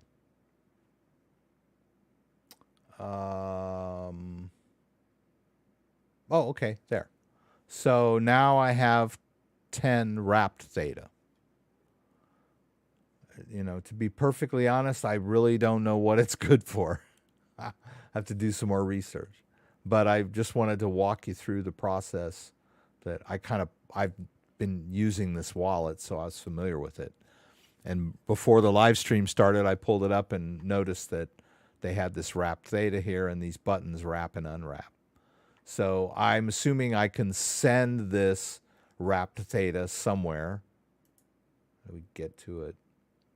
Like if I do a send, I could send the wrapped theta somewhere, like to an Ethereum address or something like that. If I wanted to trade it or put it somewhere. Or, I don't know, there may be some DEXs I could sign in to that would connect to my Theta wallet that I could trade the wrapped Theta, do something with it. Guess I'll have to find out. Let me turn this camera off. My arm is getting tired holding it up, holding the Theta, holding the device up. All right. Well, we could play around with Theta coin as well. So I can see that you guys are talking about the current market conditions. If you remember last week, I told you I was on the sidelines. I'm still on the sidelines. So I'm waiting for a dip. That's just me. As you know, we were talking earlier about, you know, is this the bottom? Should we just go ahead and buy Bitcoin now that it's 19.5? Or should we wait for that dip and try to get it cheaper? So, and if the global economy collapses, or if the bond market collapses, or if the stock market drops 20 or 30%, will Bitcoin follow it down? And I believe that if the stock market drops another 20 or 30%, that at some point Bitcoin is going to have to break. Once we get that capitulation, then people will be madly selling anything worth $1, right? So if your stock portfolio is collapsing, you'll probably want to get out of Bitcoin, you know, and get into cash, right? But if the dollar is devaluing, like the British pound was doing last week, who knows where the safe havens will be. But if you're a long-term believer in crypto, you might want to try to scoop up some crypto on the cheap if Bitcoin drops. But I'm on the sidelines. I'm waiting to get some good deals on crypto. But even if I can get those deals, if we have a major recession or depression or a stock market, you know, black swan event, the crypto may not do me much good. Who knows, right? If we lose power and, you know, the civilization, you know, we get into a Mad Max situation. The crypto won't do us much good, but neither will our stocks, our bonds, or our dollars either. Let's hope it doesn't go that far. Right? But Scott and I are holding on the sidelines, waiting to scoop up some deals on crypto if we can get them. We'll see what happens. Yeah, wait for that stock market capitulation and scoop up. But there's no shame in buying crypto now either, right? If you're dollar cost averaging or whatever you're doing. Right? But I would say even if you want to buy some now, what I'm going to do is I'm going to leave some money on the sidelines. I'm going to leave some stable coins on the sidelines so that I can and hope for some deals, right? And if I miss them, I miss them, right? I'll still have my stable coins. hopefully the stable coin doesn't collapse. Yeah. All right. So let's see. We did the... I showed you the new features in Ledger Live. I updated the firmware. We checked out Theta. I was going to do Ravencoin. So I downloaded the latest. Well, let's check it out. We got Ravencoin here, right? And if you go over to there, we talked about Ravencoin. It's a proof of work coin. It's been around a while. It's ranked number 93 by market cap, so it's no slouch. Not telling you to run out and buy it. I'm just kind of like talking about it because it is a proof of work coin, and some of the people that were mining Ethereum that have decided to no longer mine Ethereum are going to switch over to use their rigs to mine something else, right? Some of them are doing Ethereum ETHW, right? Some of them are doing Ethereum Classic, but some of them are switching their rigs over to mine Ravencoin. So it might not be a bad time to get into Ravencoin, right? Ravencoin might do better. So you can go to their, and then by the same token, you might want to wait for this stock market capitulation to scoop up some Ravencoin. But I'm going to go ahead and buy a little bit tonight and put it in a wallet. Now it says get your wallet. So you can download the Windows version of the wallet. And then there's another.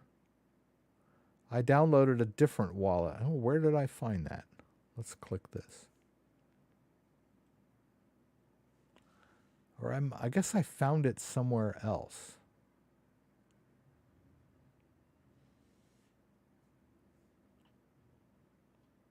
There's a, I don't know how I stumbled upon it when I was going through all this thing. So. Oh, here. Okay, now I know. All right, so I downloaded the Ravencoin wallet.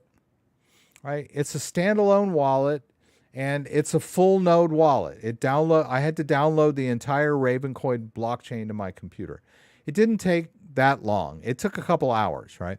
So I have an empty Ravencoin wallet, and we could drop some Ravencoin in here if we wanted to. The only thing is that I don't. It's a desktop-based wallet, and I prefer to use ledger-based wallets. So if you look on their, well, where did it go? What were we doing? Here. If we look on the CoinGecko page, you can see that they say there's ledger support for Ravencoin. So if you click that, it just takes you to the Ledger homepage, which isn't very helpful, actually. What you need to do is go over here to crypto assets and search for RVN. All right, and it'll tell you, okay, Ravencoin is not supported in Ledger Live, but it is supported in Electrum Raven. So you can click more details, and then it'll take you over here. This is where they're telling me the firmware is available. And it tells you, oh, go download Electrum RVN or Electrum Raven, which is here. And I've already done this. I did this earlier. And I installed it, right? So, and I also went over to Ledger Live. Here, I'm going to quit this wallet. I also went over to Ledger Live and downloaded the Ravencoin app.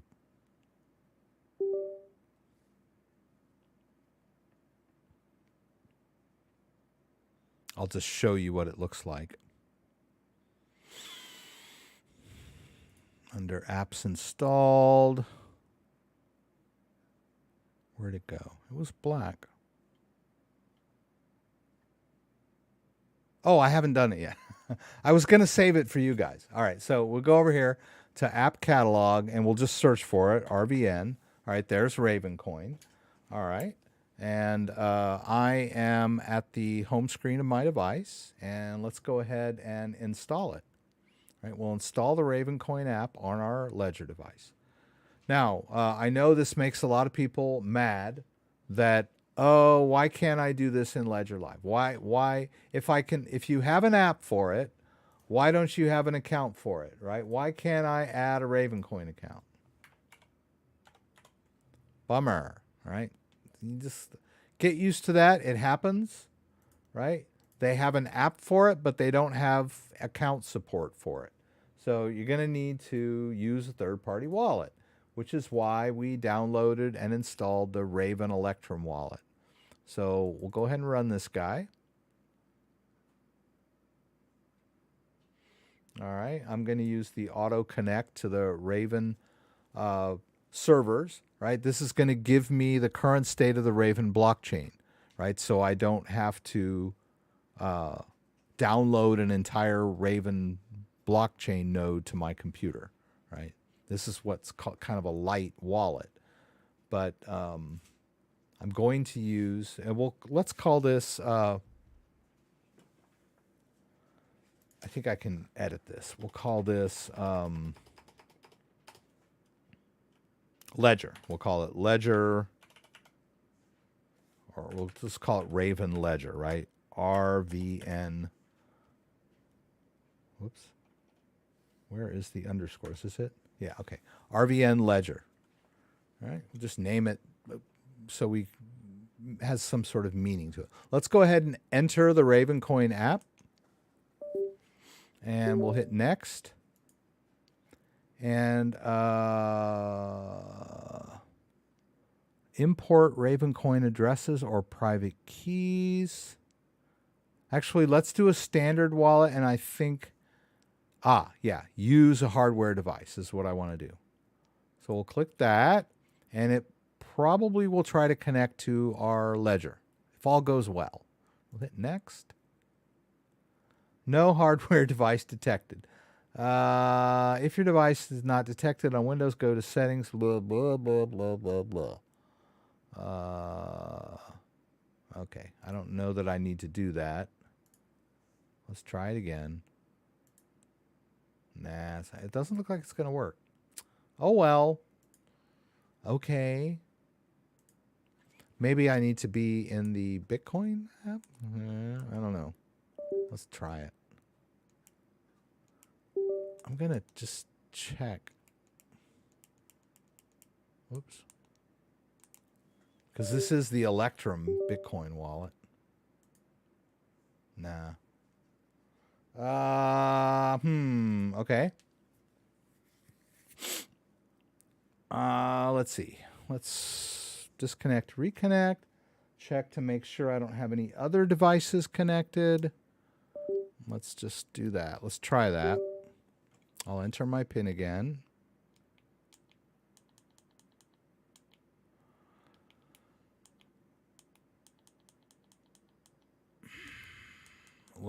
I think another thing I'm going to try is disconnect from, I'm going to close Ledger Live.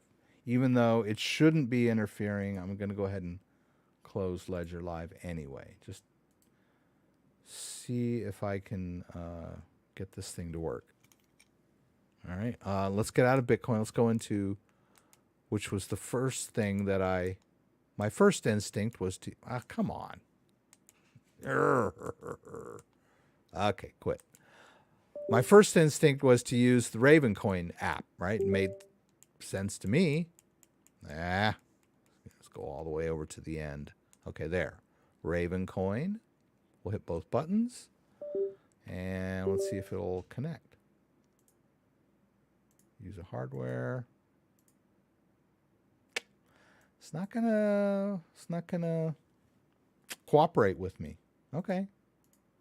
Let's try again. I'm gonna just start it over and see if I can maybe kick it in the butt.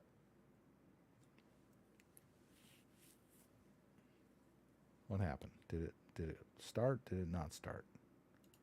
Let's close some of this stuff.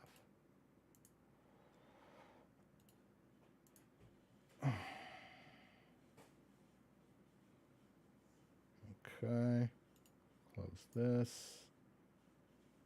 Oh, that's right. Don't save. Okay. All right, let's try and launch it again. No, it probably won't launch it. Okay, there. Okay. Let's just call it default wallet. Let's try this again. Nah. I don't know. It's not going to cooperate with me. The only thing I can try is maybe connecting to a different USB port.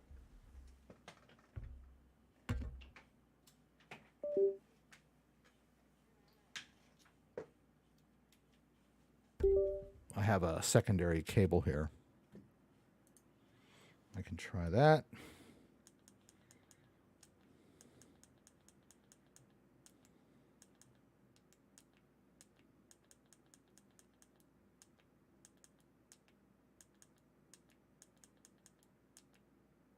Okay, I'm going to get out. All right, we're going to try another. I won't spend all night on this. I thought it was going to be easy. I thought it was going to be such a hard thing. Now it's like this cable is stretched, so. Okay, so we'll hit Ravencoin. Let's hit next.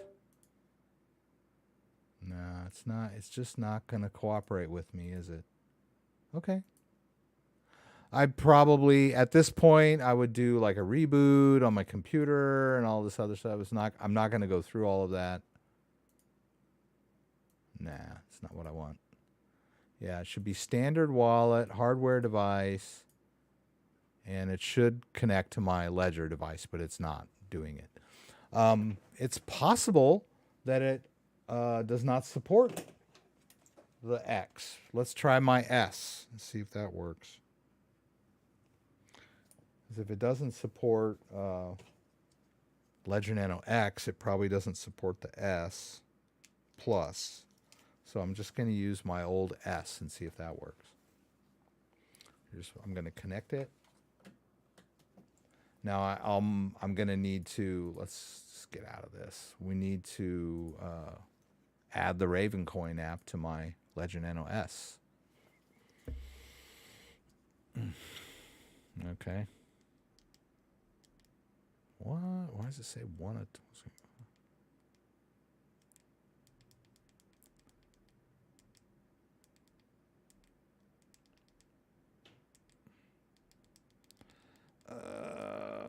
Okay, I'm entering the PIN here. Maybe I should have done this before the live stream. Ugh. Oh, man. Okay. That's too bad. Please. I was using this in a demo, and it was a different PIN.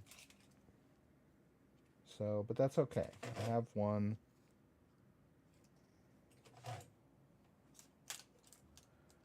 Okay. I have another device. Okay. Wow. You see me sweat tonight, aren't you? Okay. Let me get the PIN entered here.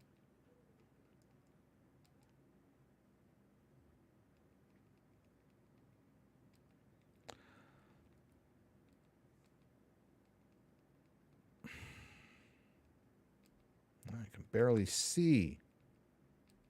It's the sweat. Okay. Okay. Jeez. All right. Now I do this.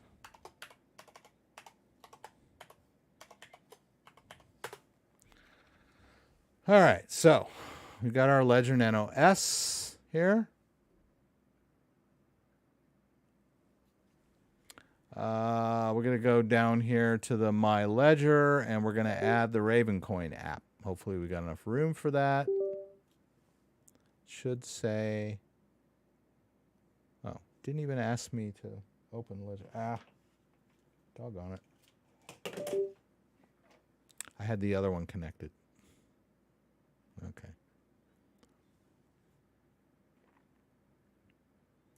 Oh, Lord in heaven. Okay. Well, doggone it. Urgh.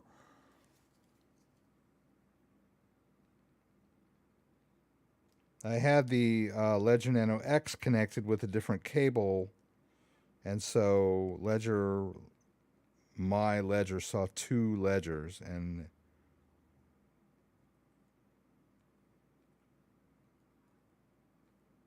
so I had to disconnect the Ledger Nano X and reconnect this guy. And will it work or will it won't work? I don't know. Ah, thank you. Okay, there we go. There we go. Now, boy. All right. Is there room for Ravencoin? Requires third-party wallet. Okay. Why is it not enough storage? Okay. Let's get this guy off.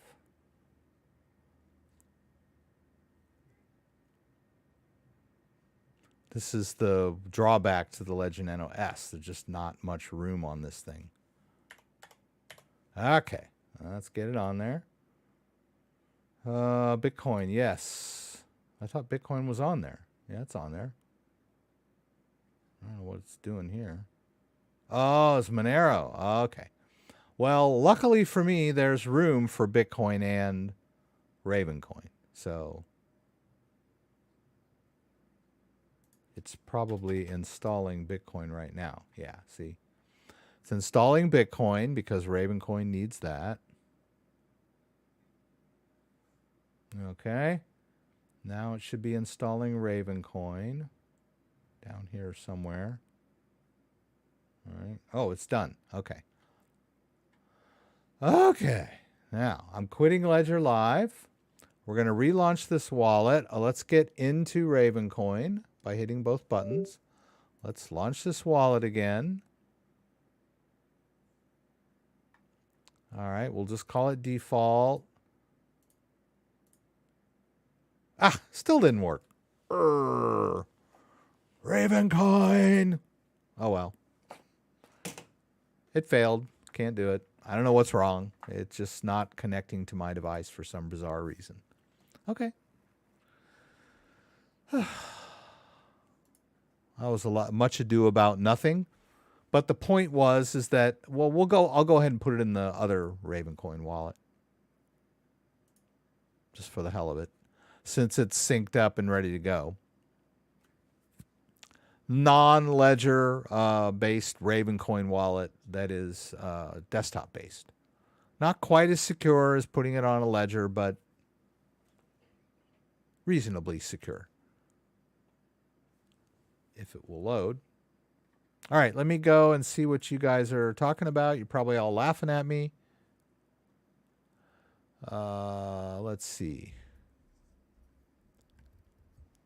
How do you get a colored nickname? Well, Dan and JDO have wrenches next to their handles because they are moderators. I have given them that special status. Gives them the ability to filter comments and other stuff, I guess. Okay, there we go. All right, let's go ahead and receive some Ravencoin into this wallet.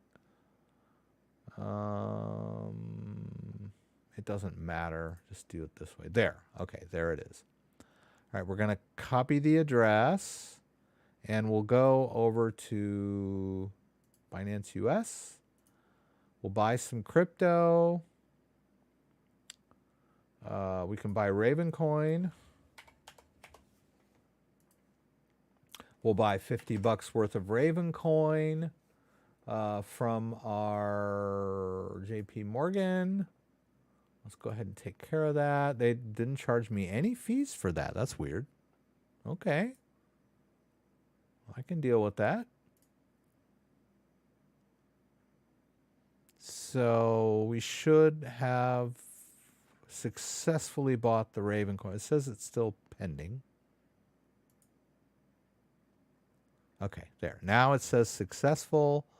Let's refresh the wallet. And we should see that Ravencoin. Okay. Now, I was already over here, and I copied this address into my wallet. So let's go back over to Binance US and withdraw the Raven coin.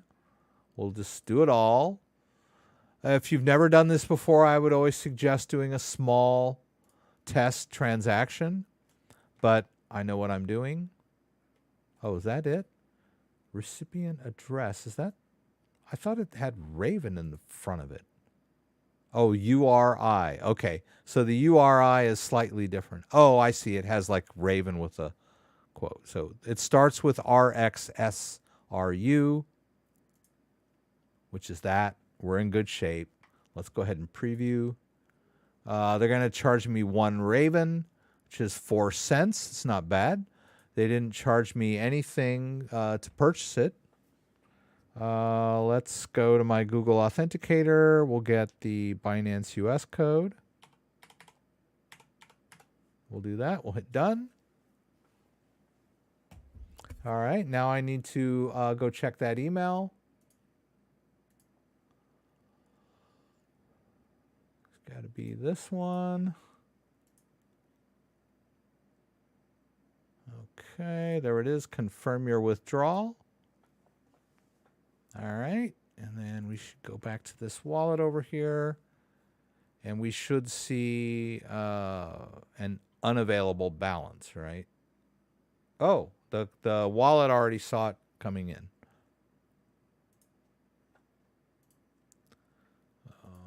Yep, it came into the wallet.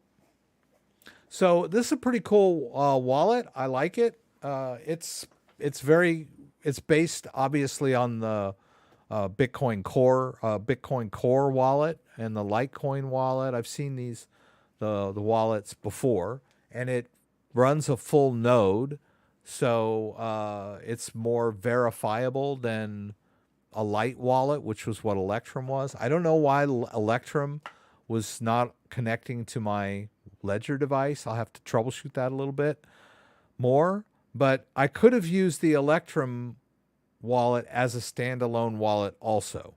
But I figure if I have to use a desktop-based wallet, then I'll go ahead and use this wallet because it's a full node, right?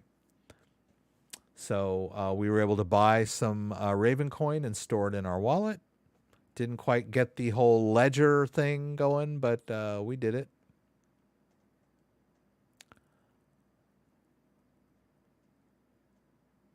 Rex I scared you.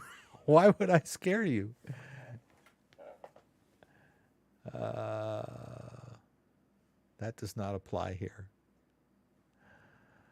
I thought that I told you, Barbara, that all your coins were there. All you had to do was add the networks. So I didn't mean to scare you. I hope I didn't scare you and make you think that I was saying you had lost anything, because you hadn't. Yeah. You need your Metamask seed phrase if you're installing Metamask in a new browser or on a new computer. Unless you're using Ledger-based accounts, and then you can create a brand new empty Metamask wallet with a new seed phrase and just reconnect your Ledger. But if you're using standalone Metamask wallet, then yes, you would import the new Metamask wallet using your Metamask seed phrase, but not your Ledger seed phrase. Don't use your Ledger seed phrase to import a Metamask wallet. That's a no-no. It would be your Metamask seed phrase, 12-word Metamask seed phrase, if you want to see the same Metamask wallet on a different computer. Do I have a video on the Lightning Network? Not really. I used the Blue wallet for a while, but I found I was going to do a video on it, but I personally couldn't get it to work very well. This was back when the Lightning Network was fairly new. I had trouble doing transactions. I got the wallet installed okay, the Blue wallet, but the Lightning Network was a little complicated. Oh, I had a Casa. It's kind of it's like a minor kind of thing, and I could never get it to work right.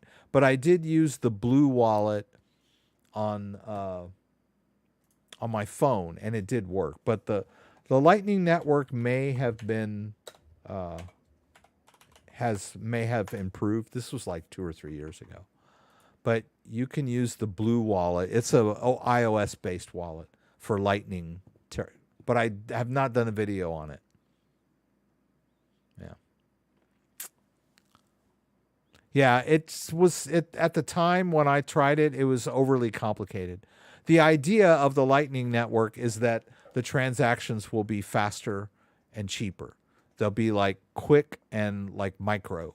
So like if you're buying a cup of coffee and using Bitcoin on your phone, then the Lightning Network would be better suited to that, like micro transactions. Because if I just use like my Ledger-based wallet to send Bitcoin to a coffee barista, they would have to sit there and wait for 10 or 15 minutes for the blockchain confirmations before they, could verify that they had the Bitcoin. Lightning Network sort of bypasses that and allows you to use small transactions quickly to make, small purchases. That's the idea, but I don't know. Anyway, I'm going to head out. Sorry about the Electrum Raven wallet. Didn't work out the way I was hoping to use my Ledger-based wallet to hold my Ravencoin, but I did do the Ravencoin wallet. The Ravencoin wallet is the one that I don't know where it went. I think it was here. This guy.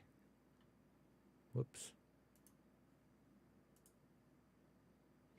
On the Ravencoin website, the Windows version of the Ravencoin wallet, that's this thing. Yeah, which is it's a fine wallet. It's a great wallet, actually. It's just they don't have Ledger support. But you can store your Ravencoin in there. Yeah. But I'm not going to buy a bunch of Ravencoin or anything, really, because I'm kind of on the sidelines. All right. Anyway, Barbara, I hope you get everything straightened out. Stick with me and stick with Dan, and we'll try to walk you through it. I thought that I had linked that Metamask video to you from last week on setting up Ledger access, but I also have kind of an older Metamask video on setting up Metamask. Oh, it's really old. How to set up Metamask, but it's from like 2020. But I don't have how to import Metamask. So I think that's what you're doing. I know that's what you're doing. You're telling me that you've installed Metamask on a new computer. So, okay. Yeah. No one can scold you because you just weathered a hurricane. So more power to you. We'll be here. Yeah. You can always shoot me an email. I know you've sent me emails before. Or shoot Dan an email. I know you have both of our emails now. Thor swap, haven't done one yet. I'll look into that one for you guys. Thanks for the suggestion. I'll see all you guys next week. Don't forget, we do the live stream every Saturday, 6 p.m. Eastern Standard Time. Please join me for the live stream from Michigan, where you can throw out questions, and I'll do my best to get them answered. Hope to see you there. If you like this video, give me a thumbs up. If you'd like to subscribe to my channel, I would appreciate it. When you subscribe, there's a little bell that you can click that will allow you to be alerted whenever I post new content. Once again, thanks for joining me, and hope to see you again soon.